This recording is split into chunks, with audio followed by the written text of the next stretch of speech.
नमस्कार, मैं हूं दीपाली राणा। आप देख रहे हैं सिंधी सेवास बजट स्पेशल और कमोडिटीज पर करेंगे बातचीत। प्राइस एक्शन पर भी करेंगे फोकस। और एक्शन कहीं इन दिनों देखने को मिल रहा है तो वो है सोने चांदी का। ज़्यादातर दिन हम तेज़ी की बात करते हैं, लेकिन आज गोल्ड सिल्वर में हमने गिरावट देखी। गिरावट के बाद मार्केट्स रिकवर भी हुए। हाल बेहाल हुआ गोल्ड सिल्वर ETF का। क्यों ये इम्पैक्ट देखने को मिला और क्या स्ट्रैटेजी होनी चाहिए आपकी gold silver as a bullion commodity, साथ ही ETFs पर, इस पर करेंगे बातचीत करेंगे GM मस्टर्ड की भी, जिसको जल्द मंजूरी मिल सकती है। इन सब पर बातचीत करने के लिए रुपी विद ऋषभ इन्वेस्टमेंट सर्विसेज के फाउंडर ऋषभ देसाई हमारे साथ हैं। साथ ही विजय सॉल्वेक्स के MD विजय डाटा हमारे साथ हैं। LNP एडवाइजरी सर्विसेज के रिसर्च एनालिस्ट भूपेश शर्मा बने हुए हैं। साथ ही पृथ्वी फिनमार्ट के डायरेक्टर मनोज कुमार जैन हमारे साथ मौजूद हैं। आप सभी का स्वागत है इस शो में। और शुरुआत करेंगे इनफैक्ट सोने चांदी के साथ, जहां पर आज के कारोबार में इंटरेस्टिंग मूव्स थे। कल जिस तरीके के बयान डोनाल्ड ट्रंप की तरफ से आते हुए दिखाई दिए, जिस तरीके का रिएक्शन US मार्केट्स में देखा, उसी तर्ज पर एक मुनाफ वसूली तो सोने चांदी में जरूर देखने को मिली। लेकिन इंटरेस्टिंग ये है कि इतनी तेजी लगातार दिखाने के बावजूद भी ये गिरावट नहीं है, सिर्फ 0.1% नीचे है। एक समय में 4-5% नीचे सिल्वर था। सोने में भी दबाव देखने को मिल रहा था, लेकिन लोअर लेवल्स पे एक अच्छी बाइंग हुई, रिकवर हुए। फिलहाल 2-2.5-3% नीचे सिल्वर है और 0.1% नीचे गोल्ड कारोबार करते हुए दिखाई दे रहा है। लेकिन अगर आप ETFs का हाल देखेंगे तो एक समय में 21-22% तक की गिरावट हम गोल्ड और सिल्वर ETFs में देख रहे थे। अभी भी 10-12% तक की गिरावट, इनफैक्ट वापस से प्रेशर माउंट हुआ है। 16% तक नीचे सिल्वर ETF कारोबार करते हुए दिखाई दे रहे हैं। रुपी विद ऋषभ इन्वेस्टमेंट सर्विसेज के ऋषभ देसाई हमारे साथ बने हुए, पहले उनसे बातचीत कर लेते हैं इस मुद्दे पर और उनके व्यू लेते हैं। ऋषभ नमस्कार, स्वागत है आपका। तो पहले तो इनफैक्ट जानना चाहेंगे, ये हुआ क्या आज ETFs में, क्या वजह रही इस फॉल के पीछे? क्योंकि अगर आप स्पॉट में प्राइसेस देखें तो ऐसी कोई खास गिरावट तो देखने को नहीं मिली। दिवाली जी, आपका बहुत बहुत शुक्रिया मुझे शो पर बुलाने के लिए। देखिए, ये 3 कारण से गोल्ड और सिल्वर के प्राइसेस थोड़े से करेक्शन मोड में या फिर एक स्टेडी मोड में चले गए हैं। आपने बहुत करेक्टली पुट किया कि डोनाल्ड ट्रंप ने थोड़ा सा geopolitical tensions globally ease out कर दिया है। Answer is a yes. जो उन्होंने पहले जो ग्रीनलैंड को फोर्सफुली टेक ओवर करने का जो एंजाइटी, जो टेंशन था ग्लोबली, वो उन्होंने क्लियरली बोल दिया है कि अभी ग्रीनलैंड को फोर्सफुली टेक ओवर नहीं करेंगे।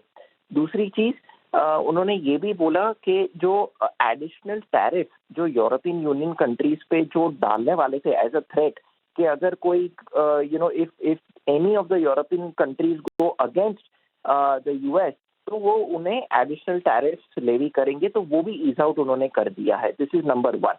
नंबर 2 के डॉलर काफी स्ट्रेंथन हो गया है। डॉलर हमने देखा है कि क्लोज टू 92 रुपीज पर डॉलर हो चुका है। और जब भी डॉलर ग्लोबली, क्योंकि देखिए गोल्ड एक ग्लोबल कमोडिटी है और वो मैक्सिमम US डॉलर में ट्रेड होता है, राइट? तो जब भी डॉलर शूट अप हो जाता है तो गोल्ड का जो प्राइसेस है ग्लोबली एक्सपेंसिव हो जाता है और डिमांड थोड़ा सा डैम्पन हो जाता है। एंड तीसरा, मोस्ट इम्पोर्टेंटली, हमने आज एक प्रॉफिट बुकिंग भी देखा है। सो ये 3 कारण, easing of geopolitical tension, strengthening of the dollar and profit booking के कारण गोल्ड और सिल्वर में एक स्टेडी या फिर एक थोड़ा सा माइनर करेक्शन देखने को मिला है दीपाली जी। अच्छा, फिर अब आपके हिसाब से स्ट्रैटेजी क्या होनी चाहिए? पहले तो ETFs की बात करेंगे, क्योंकि अब तक तो फ्लोज जबरदस्त रहे हैं गोल्ड सिल्वर ETFs में। आप पिछले 8-9 महीने के आंकड़े उठाकर देखें तो मल्टीफोल्ड जंप हमने गोल्ड ETFs में फ्लोज में आते हुए देखा है। सिमिलर प्राइस एक्शन बाकी ETFs में भी रहा है। तो अब आज की इस गिरावट के बाद आपके हिसाब से अप्रोच क्या होनी चाहिए? क्योंकि स्पॉट में तो ऐसा कोई दिक्कत दिखाई दे नहीं रही है अगर स्पॉट प्राइसेस को आप देखें तो। करेक्ट। देखिए, ETFs function in a different manner Deepali ji. ETF क्या है? ETF एक ट्रेडेड प्रोडक्ट है दीपाली जी, स्टॉक एक्सचेंज पे, राइट? तो एक तो डिमांड और सप्लाई गोल्ड का एक अलग है और डिमांड एंड सप्लाई ETF का भी अलग हो जाता है। सो मान लीजिए कि डिमांड ज्यादा हो, राइट, और सप्लाई का थोड़ा सा शॉर्टेज हो जाता है, तो ETF एक प्रीमियम पे भी जा सकता है। मगर ETF का फंक्शनिंग को डायरेक्टली गोल्ड के प्राइसेस से लिंक नहीं करना चाहिए मेरे हिसाब से। मेरे हिसाब से ETF को थोड़ा सा एक, देखिए ETF में अगर लिक्विडिटी अगर अच्छे से मैनेज हो जाता है, अगर AMC और मार्केट पार्टिसिपेंट्स अगर लिक्विडिटी अच्छे से मैनेज कर देती है, तो फिर जो ईटीएफ का जो नैव है और गोल्ड प्राइसेस वो मोटा मोटी साथ में चलने का काफी अच्छा चांसेस है। मगर एट द सेम टाइम अगर आप ईटीएफ खरीदते हो तो आपको गोल्ड एंड सिल्वर का जो प्राइसेस है वो भी आपको देखना चाहिए, और प्लस ईटीएफ का क्या भाव चल रहा है स्टॉक मार्केट पे वो भी आपको देखना चाहिए। सो जब भी आप ईटीएफ खरीदे तो खास ध्यान में रखें कि ईटीएफ का प्राइसेस एंड गोल्ड का प्राइसेस मोटा मोटी इन लाइन जाना चाहिए, तभी आप खरीदे मेरे हिसाब से। That is my humble opinion. आपने एक और एडिशनल क्वेश्चन पूछा कि क्या स्ट्रैटेजी होना चाहिए। देखिए, currently I am very cautious on gold and silver, Deepali ji, क्योंकि 2025 में सिल्वर ने करीबन 167-170% दे दिया है। गोल्ड ने भी काफी बहुत स्ट्रॉन्ग रैली अराउंड 150% का एक kind of gold mining companies में भी हमने भी देखा है कि उस तरीके से 150-160% का रैली देखने को मिला है। So gold and silver have rallied quite a lot. अभी मेरे हिसाब से प्रॉफिट बुकिंग करना चाहिए। This is my humble opinion. I am not comfortable putting in my money and my clients' money, fresh money in gold and silver at this point of time, Dipali ji. तो in fact ये बात हुई silver ETF की, gold silver में नए निवेश को लेकर। मनोज कुमार जैन, भूपेश शर्मा भी हमारे साथ मौजूद है, उनका व्यू भी लेते हैं इनफैक्ट गोल्ड सिल्वर दोनों पर। मनोज जी, पहले आप बताइए, आपको कितना कंफर्ट एग्जिस्टिंग लेवल से सोने और चांदी दोनों में एंट्री पॉइंट के हिसाब से? और इनफैक्ट भूपेश हमारे साथ हैं, भी बने हुए हैं। भूपेश, पहले आप बताइए आपका व्यू क्या रहेगा गोल्ड सिल्वर दोनों पर नए निवेश के हिसाब से, क्या सजेशन? जी नमस्कार दीपाली जी। अगर गोल्ड और सिल्वर की बात करें तो गोल्ड और सिल्वर का मेजर ट्रेंड अभी भी पॉजिटिव है। ठीक है, गिरावट जरूर देखने को मिल रही है। मुझे लगता है कि यहाँ से ये गिरावट प्रीमियम की वजह से देखने को मिल रही है। अगर आप सीधे सीधे प्रीमियम देखेंगे एमसीएक्स के बाजार में और कॉमेक्स के बाजार में, ये तकरीबन 30,000 रुपए चांदी महंगी है अभी करंट भाव पर। तो इसके कारण चांदी में गिरावट देखने को मिल रही है। अन्यथा आप अगर देखें तो इंटरनेशनल बाजारों में चांदी का दाम अभी भी 1.25% के करीब बढ़ा हुआ है। पर यहाँ पर बाजार जो घटे हुए हैं वो प्रीमियम कल 45,000 का था, वो प्रीमियम अभी तकरीबन 35,000 30,000 का बाकी बचा है। तो अभी भी जो इंडिया की चांदी है वो 30,000 रुपए महंगी है कंपेरेटिव टू इंटरनेशनल बाजार। तो इस वजह से चांदी के बाजारों में गिरावट है। अन्यथा चार्ट पर बाजार अभी तेज है। ईटीएफ में बड़ी गिरावट क्यों आई है, इसके पीछे कोई मुझे कारण पता नहीं है कि इतनी बड़ी गिरावट क्यों देखने को मिल रही है, जबकि इंटरनेशनल बाजारों में और भारत के बाजारों में दोनों में ही कोई मेजर गिरावट देखने को नहीं मिली। वहीं अगर गोल्ड की बात करें तो गोल्ड में भी बाजार मुझे अभी भी तेज लगता है। अगर मेजर लेवल्स की बात करेंगे तो 4700 का जो लेवल है उसको विशेष ध्यान रखना चाहिए। जब तक बाजार इस लेवल के नीचे नहीं जाता तब तक किसी प्रकार की बड़ी मंदी की संभावना इसमें नहीं है। ओके, माफ कीजिए, मनोज कुमार जैन नहीं, हमारे साथ विकास बगेरिया बने हुए हैं। विकास, आपकी राय क्या है सोने चांदी पर? क्या ट्रेडिंग व्यू है, इन्वेस्टमेंट व्यू है, क्या करें अभी? हाँ जी दीपाली जी, गुड इवनिंग। हाँ देखिए, जैसा कि भूपेश भाई ने भी बताया कि स्ट्रक्चर अभी भी पॉजिटिव है गोल्ड एंड सिल्वर का। एंड डेफिनेटली देखिए कि मेरे को चार्ट्स पे स्ट्रांग लगते हैं, बट हाँ कॉशियस रहना है। ट्रेडर्स और इन्वेस्टर्स को ये बोल सकते हैं अपने कि थोड़ा वेट करिए, वेट एंड वॉच करिए। इंटरनेशनल गोल्ड की अगर बात करूँ तो 4750 एंड 4700 का जो जोन है ये बहुत स्ट्रांग डिमांड जोन है, जहाँ पे प्रीवियसली रेजिस्टेंस ले रहा था, अब ये सपोर्ट का काम कर सकता है। और एमसीएक्स में गोल्ड में अगर मैं बात करूँ तो एमसीएक्स गोल्ड में 1,45,000 और 1,47,000 इंपॉर्टेंट है। डेफिनेटली कल और आज में जो डिफरेंस हम लोगों को देखने के लिए मिल रहा है, प्रीमियम का श्रिंकेज देखने के लिए मिल रहा है compare to international gold and silver. MCX में बहुत ताबड़तोड़ तेजी आ गई थी एंड प्रीमियम बहुत ज्यादा स्काई रॉकेट हो गए थे, जो थोड़ा सा कूला होता हुआ नजर आ रहा है। तो मेरे को लगता है कि सपोर्ट के पास है, वहां पे बाइंग करना चाहिए। एमसीएक्स गोल्ड में हम लोग 1,45,000 और 1,47,000 का जोन देख रहे हैं कि अगर ये कहीं आता है तो definitely it will be a value buying zone. Gold में मेरा स्ट्रक्चरल तेजी का व्यू अभी भी तेज है। 1,65,000 और 1,70,000 के जो लक्ष्य है वो अभी भी कायम है। सिल्वर की बात करूं मैम, तो देखिए सिल्वर में कल और आज मिला के बहुत अच्छी खासी करेक्शंस देखने के लिए मिले, बट इंटरनेशनल सिल्वर अभी भी 90-91 डॉलर के ऊपर सस्टेन कर रहा है। $95 का एक छोटा रेजिस्टेंस है जिसको बार बार कल भी टेस्ट कर रहा था, वहां से हमें थोड़ा सा करेक्शन देखने के लिए मिला। एंड एमसीएक्स में बड़ा करेक्शन देखने मिला। एमसीएक्स में हम लोग देख रहे हैं 2,90,000 एंड 3 लाख का जो जोन है, ये एक अच्छा खासा सपोर्ट जोन है। तो मेरे को लगता है कि 3 लाख से 2,90,000 के करीब में थोड़ा पोजीशन हल्का ऐड करना चाहिए जिनको करना है। या तो सिल्वर माइक्रो के साथ में या ईटीएफ के साथ में कर सकते हैं। 2,80,000 एक बहुत बड़ा बेस सपोर्ट है, जिसके नीचे अभी फिलहाल मेरे को सिल्वर जाता नजर नहीं आ रहा है। एंड मेरे को लगता है सिल्वर वापस से 330, 345 के जो जोन है वो दिखाता हुआ नजर आएगा। और मैम अगर बात करूँ ईटीएफ की, तो ईटीएफ में बेस के जो गोल्ड एंड सिल्वर का बेस है उससे ज्यादा थोड़ा सा फोमो काम आता है। जब यहाँ पे जब प्राइसेस बढ़ रहे थे तो बाइंग भी वैसे प्रीमियम पे देखने के लिए मिल रही थी। कल जब ट्रम्प साहब का बयान आया तो उसके बाद ऐसा लगा कि शायद एक हेवी करेक्शन देखने के लिए मिले, तो थोड़ा सा प्रॉफिट बुकिंग देखने के लिए मिल रहा है। बट मेरे को लगता है ईटीएफ निवेश का अभी भी अच्छा जरिया है आने वाले 1 साल के लिए। तो सपोर्ट्स के पास में जब गोल्ड और सिल्वर सपोर्ट के पास है तो वहाँ पे ईटीएफ में खरीदारी करनी चाहिए। जी मैम। ओके, चलिए, तो ये राय रही आपके लिए गोल्ड सिल्वर दोनों पर ही और क्या अप्रोच आपकी होनी चाहिए ईटीएफ्स को लेकर। लेकिन चलिए आगे बढ़ेंगे और अब अगली खबर की तरफ रुख करते हैं। दरअसल solvent extractors association of India के मुताबिक सरकार जल्द ही जीएम मस्टर्ड को अप्रूवल दे सकती है। और वहीं एमपी सरकार ने सोयाबीन में भावांतर योजना की शुरुआत भी कर दी है। इंडस्ट्री की क्या एक्सपेक्टेशंस हैं बजट को लेकर, इसको भी समझने की कोशिश करते हैं। और हमारे साथ हैं विजय सॉल्वेक्स के एमडी विजय डेटा। विजय जी नमस्कार, स्वागत है आपका।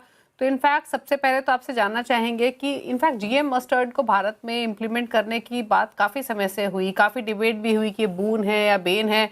अब फाइनली जो खबरें आ रही हैं कि शायद मंजूरी मिल सकती है, पहले तो इनफैक्ट इनिशियल आपके रिएक्शन, आपके कमेंट्स क्या हैं इस पर? नमस्कार दीपाली जी। देखिए 25 साल पहले ये जीएम मस्टर्ड इंडिया में बनाया गया था और उसके बाद से ही लगातार किसी न किसी लेवल पे सुप्रीम कोर्ट से कोर्ट के लेवल पे ही रुका हुआ था। 3-4 साल पहले सुप्रीम कोर्ट ने अलाउ किया था कि आप इसका फील्ड ट्रायल्स लीजिए।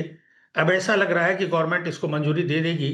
आज जो देश 60-65% तेल इंपोर्ट कर रहा हो उसके लिए ऑयल सीड में हम बहुत ज़्यादा उत्पादन कम कर पा रहे हैं और हमको जीएम मस्टर्ड को जल्दी ही खोल देना चाहिए। एक डिमांड हमारी जीएम मस्टर्ड के बारे में जरूर रहेगी गवर्नमेंट से कि देश में मस्टर्ड मोस्टली पंजेंट ऑयल के नाम से बिकता है, इसलिए जीएम जब रिलीज करें तो मोस्टली ये माना जाता है कि जीएम मस्टर्ड में पंजेंसी नहीं होती है, लेकिन ये भी मैंने सुना है कि पंजेंसी भी डेवलप करना पॉसिबल है। वो भी गवर्नमेंट को ध्यान रखना चाहिए। जी अच्छा विजय जी, अगर अब जैसे क्योंकि अब बुगाहट वापस से तेज हुई है, अगर सरकार की तरफ से जीएम मस्टर्ड को अप्रूवल मिलता है तो कितना बड़ा माइलस्टोन आप मानते हैं इसे एग्री बायोटेक्नोलॉजी पॉलिसी के पॉइंट ऑफ व्यू से, खास तौर से हायर यील्ड हो या इम्प्रूव डिजीज टॉलरेंस हो या बेटर ऑयल रिकवरी हो, इन पैरामीटर्स, इन प्रोस्पेक्ट्स पर किस तरीके से ये काम करेगा? देखिए दीपाली जी, दुनिया के 80% 70% जो पॉपुलेशन है वो ऑलरेडी जीएम मस्टर्ड खा रही है, जीएम क्रॉप्स खा रही है। इंडिया में भी जो तेल इंपोर्ट हो रहे हैं मोस्टली वो जीएम ही होते हैं और दिस वे और दैट वे। और बीटी कॉटन तो ऑलरेडी इंडिया में 25 साल से पैदा हो ही रहा है, तो इसलिए इससे पैदावार बढ़ती है निश्चित रूप से और ये बहुत बड़ा ब्रेक थ्रू होगा। मस्टर्ड के लिए तो होगा ही, इसके अलावा भाई सैकड़ों क्रॉप्स वैरायटीज और हैं जिसमें अलग अलग तरीके से जीएम शुरू होगा। तो देश में जो डेफिसिट रहता है जो जो चीज़ों का, सब्जियों में, पल्सेज में, ऑयल सीड्स में, इन सभी में फायदा होगा, फलों में। ये गवर्नमेंट को जल्दी से जल्दी अलाउ करना चाहिए। मस्टर्ड से शुरू करें फिर धीरे धीरे और चीज़ों में शुरू करें। जी ओके।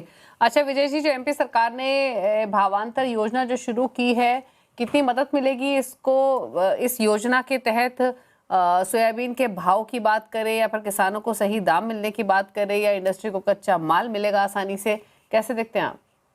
देखिए भावांतर एक बहुत बड़ी विन विन सिचुएशन है फार्मर के लिए, इंडस्ट्री के लिए और गवर्नमेंट के लिए। भावांतर में गवर्नमेंट को पैसा कम देना पड़ता है और इसको कैरी इन करने का जो खर्चा है इसको लगातार पड़ी रहती है गवर्नमेंट के पास, और फिर बाद में उसको बेचने की जो कॉस्ट है वो सारी गोडाउन रेंट वगैरह सब बच जाते हैं। भावांतर में होता क्या है कि जब फसल आती है तो जिस भाव एमएसपी से जितना नीचा बिक रहा होता है गवर्नमेंट फार्मर को देती रहती है by way of direct bank transfer, और धीरे धीरे करके जो ओवरफ्लो होता है गवर्नमेंट एक बार वो ज्यादा मंडी में आ जाता है और इंडस्ट्री अपने प्राइस पे खरीद लेती है, वो जल्दी क्रश हो जाता है और 2-3 महीने बाद ही प्राइसेस एमएसपी को क्रॉस कर जाते हैं। ये जनरल इंटरप्रिटेशन हम लोगों ने मान के चले हुए हैं, इसलिए गवर्नमेंट को फायदा है और इंडस्ट्री को भी क्रशिंग हो जाती है। अदरवाइज एमएसपी पे जब भावांतर नहीं देते हैं तो मंडी प्राइसेज एमएसपी से नीचे रहती है और किसान को सफर करना पड़ता है। जी और एक फाइनल कमेंट और सर आपसे, बजट क्योंकि नजदीक है, क्या एक्सपेक्ट कर रहे हैं एज ए इंडस्ट्री रिप्रेजेंटेटिव आप? देखिए, गवर्नमेंट से एक तो हमारी डिमांड यही है कि ऑयल सीड मिशन के तहत भी जो भी प्रयास गवर्नमेंट कर सकती है उसको थोड़ा और स्पीड अप करें, नंबर 1। दूसरा, 3-4 साल से गवर्नमेंट ने फॉरवर्ड मार्केट्स बंद किए हुए हैं प्राइस डिस्कवरी के हिसाब से, और इंडस्ट्री के को अपने प्राइसेस डिसाइड करने के लिए फ्यूचर्स कैसे रहने वाले हैं वो खोल दे गवर्नमेंट, तो हम इसको भी फेवर करेंगे। तीसरा, जीएम की बात हो ही गई है, गवर्नमेंट इस तरीके से बातों को ध्यान दे तो बहुत अच्छा रहेगा। अगर जी भावांतर नहीं भी शुरू करती है तो गवर्नमेंट को एमएसपी पे परचेजेज टाइमली शुरू कर देनी चाहिए। जनरल ये देखा गया है कि गवर्नमेंट बहुत लेट कर देती है और किसान को सफर करना पड़ता है। जी ओके, चलिए, शुक्रिया विजय जी आने के लिए शो में और अपने पॉइंट ऑफ व्यू शेयर करने के लिए। Thank you so much.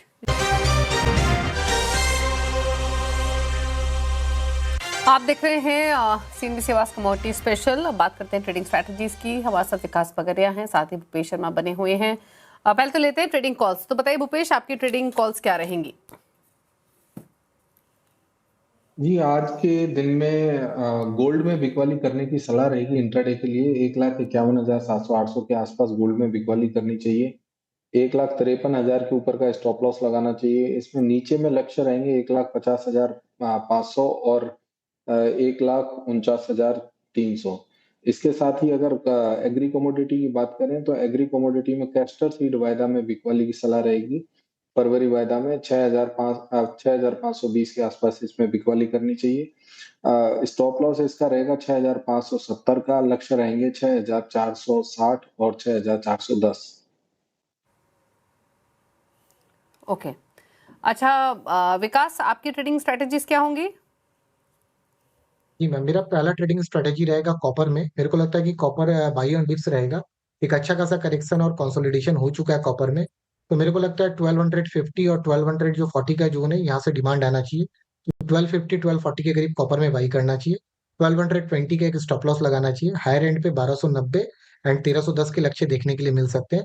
But वहीं कहीं अगर 1310 के ऊपर कॉपर क्लोज हो जाता है तो फिर ये टारगेट्स 1400 और 1450 तक भी मूव कर सकते हैं। एंड जो दूसरी स्ट्रेटेजी मेरी रहेगी वो रहेगी जिंक में। जिंक भी मेरे को खासा तेज लग रहा है, बट इसका जो सपोर्ट है वो 303 के करीब है। तो बाजार में कहीं नीजर रिएक्शन में, पैनिक में अगर जिंक 305 306 के करीब मिलता है तो 303 के स्टॉप लॉस पे बाई करना चाहिए, 315 और 319 के लक्ष्य के लिए। जी मैम। ओके, अच्छा, एक बार एनर्जी पैक लेकर आते हैं आपकी स्क्रीन पर और वहाँ उसको लेकर एक आउटलुक ले लेते हैं। एक बार नेचुरल गैस देखते हैं और साथ ही कच्चे तेल के भाव पर नजर डालते हैं। कच्चा तेल तो 1.5% नीचे आज के कारोबार में। इंटरनेशनल मार्केट्स में भी कच्चे तेल में प्रेशर ही देखने को मिला है, लेकिन इंपॉर्टेंट है नेचुरल गैस की यहाँ इसको लेकर स्ट्रैटेजी क्या होनी चाहिए। तो भुवेश, क्या राय है आपकी नेचुरल गैस पर? आप देखिए 500 पे पहुंच गए एमसीएक्स पर। इंटरनेशनल मार्केट्स में भी अगर भाव देखें एक सेकेंड नेचुरल गैस का, तो आज भी 12% ऊपर है। मतलब इतना ही कल चला, उससे पहले 25-30% चला। ये 3 दिनों में क्या हो गया? ये क्या फैक्टर्स आपके हिसाब से? ये सिर्फ डिमांड बढ़ गई उसी पर्सपेक्टिव से चल रहा है, ये और भी फैक्टर्स हैं?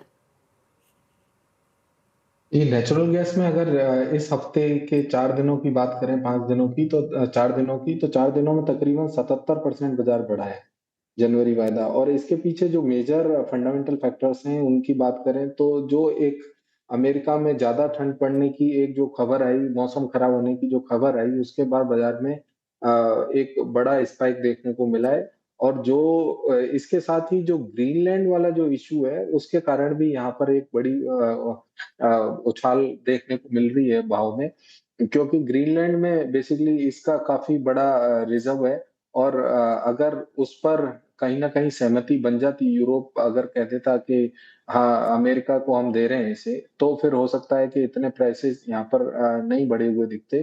तो एक तो जियोपॉलिटिकल इफेक्ट और एक वेदर का इफेक्ट और सेसनल हमेशा ही इसमें जनवरी और फरवरी के भाव में तेजी देखने को मिलती है। और टेक्निकली बात करें तो बाजार में 330 के ऊपर ब्रेकआउट था, तो हम भी यहाँ 410 450 तक के टारगेट निकाल के बैठे थे अगले 1.5 महीने के, परंतु वो इसने 3 दिन में ही पूरे कर दिए। आपकी राय क्या है इनफैक्ट विकास नेचुरल गैस पर? जी मैम, नेचुरल गैस में देखिए भूपेश भाई ने तो फंडामेंटल्स बता दिए, तो मैं टेक्निकल्स की खाली बात कर देता हूँ। तो काफी लास्ट वीक से ट्रैक कर रहे थे हम लोग 270 280 में वीकली चार्ट पे ट्रिपल बॉटम था। एंड वहां पे बार बार हमें लास्ट काफी महीनों से वहां से बार बार एक अच्छा खासा रनअप देखने के लिए मिला था। एंड 330 के नीचे जो थी वहां पे एक हेवी सेलिंग देखने के लिए मिली थी 330 पे। तो 330 के ऊपर 270 280 पे बॉटम बना, ट्रिपल बॉटम, वहां से बाउंस आया।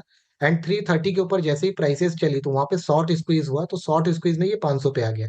तो मेरे को लगता है तेजी अभी भी कायम रहेगा। 440 का जो बेस है, अब जब तक ये नहीं टूटता है तो ये स्ट्रक्चर का अच्छा खासा ऊपर जाना चाहिए। 510 का एक छोटा रेजिस्टेंस है जो प्रीवियसली जहाँ से एक सप्लाई देखने के लिए मिला था, अगर उसके ऊपर चल जाता तो मेरे लक्ष्य जो होंगे 550 एंड 590 तक भी नेचुरल गैस में देखने के लिए मिल सकता है। ये जो रैली देखने के लिए मिली है डेफिनेटली एक तो वेदर इफेक्ट है ही है, उसके साथ साथ में शॉर्ट स्क्वीज भी काफी सारे हुए हैं। जी मैम। ओके, अच्छा, एग्री बाजार में कोई ट्रेड रहेगा क्या, स्पेशली स्पाइसेस या ग्वार पैक से, भूपेश? जी, ग्वार पैक की बात करें तो ग्वार में एक पुल बैक, अब काफी रेंज बाउंड बाजार है वैसे देखा जाए तो 5,800 से लेकर और 5,600 के बीच में बाजार दायरे में ट्रेड कर रहा है। तो परंतु यहाँ मेरा बायस सेल साइड की तरफ ज्यादा है। 5,720 पर करंट भाव पर बिकवाली की सलाह रहेगी। 5,770 के स्टॉप लॉस लगाएं और 5,660 और 5,610 के लक्ष्य यहाँ आने वाले कल तक संभावित हो सकते हैं। ओके, चलिए, तो ये राय रही आपके लिए ग्वार पैक पर, लेकिन शो को समेटने का वक्त है। शुक्रिया आप दोनों का आने के लिए शो में और सभी ट्रेडिंग स्ट्रैटेजीज रेकमेंड करने के लिए। Thank you so much. इसी के साथ इस शो में तो इतना ही। ब्रेक के बाद आप देखिए आवाज समाचार। नमस्कार।